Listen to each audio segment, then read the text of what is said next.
Kumusta sa inyo? Alam niyo yung feeling na nag-scroll ka lang sa internet tapos bigla ka may makikitang parang walang sense na mga salita, no? Pero deep down, parang may ibig sabihin. Well, yan mismo ang bubuksan natin ngayon. Susubukan nating i-decode ang isa sa mga yan para maintindihan natin itong wika ng internet ngayon. Okay, ito na. Ang quote ay hit, hit, hit, hit. No, I don't.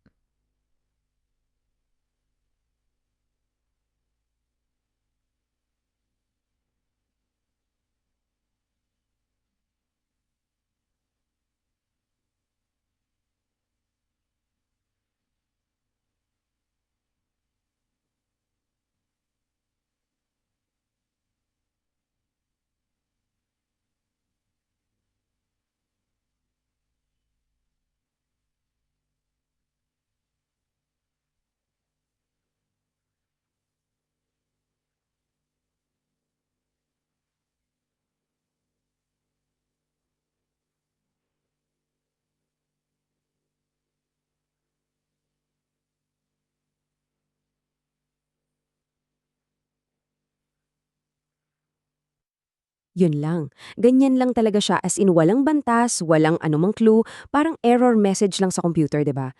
Pero baka naman may tinatago tong kahulugan. Ano sa tingin nyo? Ayan, yan yung tanong ng bayan, di ba?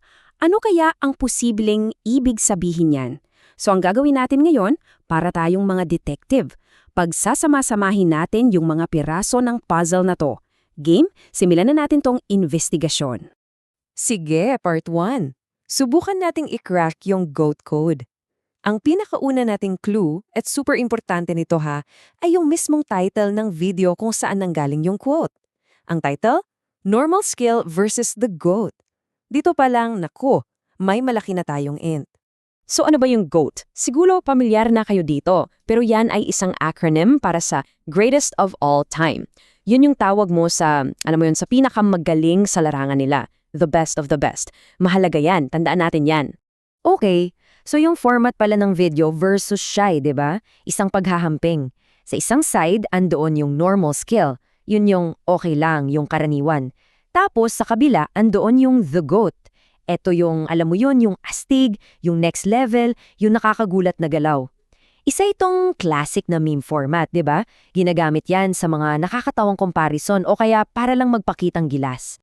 Okay, part 2 na tayo. Heto na, medyo lalalim na tayo dito. Ang tawag dito, ang wika ng pressure. Kasi hindi na natin titingnan yung literal na sinasabi ng mga salita, di ba? Ang importante dito ay yung ano ba yung nararamdaman mo, yung feeling. Yon ang kailangan nating i-decode, yung emosyon sa likod ng lahat. So yung paulit-ulit na heat, heat, heat, heat, ano ba talaga yon? Obviously, hindi yan tungkol sa temperatura, no? It's more about yung tumitinding kaba, yung panic.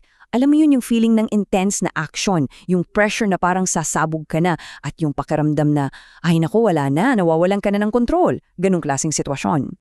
So, gets na natin. Yung phrase na yon, hindi talaga siya sentence in a traditional sense. Isa siyang soundbite, parang isang putol na tunog ng puro reaksyon lang. Kasi dito, sa internet speak, mas importante yung impact ng emosyon kesa sa kung ano yung literal na sinasabi mo. Basically, para kang sumigaw pero ginawa mo lang salita. Yun yun. Okay, let's move on to part 3. Dito natin pag-uusapan yung it's not a story, it's a vibe.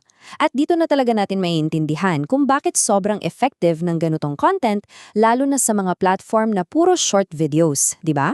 Parang may formula kasi yan para makabuo ng isang vibe. Simple lang. Number 1, kailangan mo ng conflict. Normal versus GOAT. Number 2, yung climax, yung peak ng emosyon, yun yung hit, hit, hit, hit quote. And number 3, yung resulta, nakabuo ka ng isang feeling na sobrang dali i-share at i-relate ng mga tao kahit hindi nila alam yung buong-buong kwento.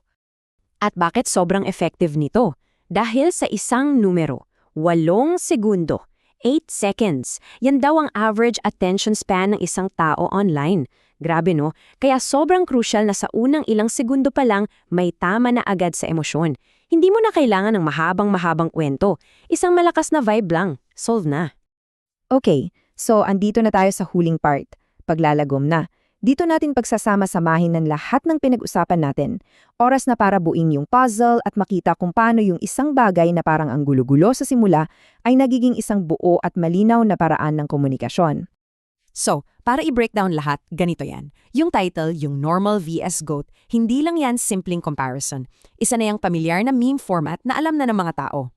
Yung quote, yung parang walang kwentang hit, hit, hit, hit, hindi pala yun basta-basta. Yun pala yung peak, yung kasukdulan ng emosyon. At anong resulta? Yung dating nakakalito, ngayon, isa ng vibe na kayang-kaya nating maramdaman at i-share sa iba. Ang galing, no? Mula sa chaos, may context na tayo. At para matapos, iiwan ko kayo ng isang tanong na pwedeng pag-isipan. Dahil palaging pabilis ng pabilis at pa-visual ng pa-visual ang communication natin, tingin nyo ba bumubuo na tayo ng isang bago talagang wika? Isang wika na hindi na base sa literal na pahulugan, kundi sa pakiramdam. Ano sa tingin nyo? Sige, hanggang sa susunod nating pagsusuri.